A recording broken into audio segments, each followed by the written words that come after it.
గుమ్మ నేను ఆగకపోతున్నవో అలసుగా చూస్తున్నవో నీ సొమ్మేమన్నడిగిన్నా సోకుల పడుతున్నవో సొమ్మ సిల్లిపోతావో నీ ఎంట తిరుగుతున్ననని అలసైపోతున్ననా నువ్వే కావాలనొస్తే నన్నే కాదంటవా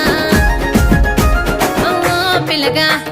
ఓ పిల్లగా యహో పిల్లగా ఎంకటేశు చూడకపోతుంటవో కానకపోతుంటవో నా పిల్లగా ఎంకటేశు చూడకపోతుంటవో కానకపోతుంటవో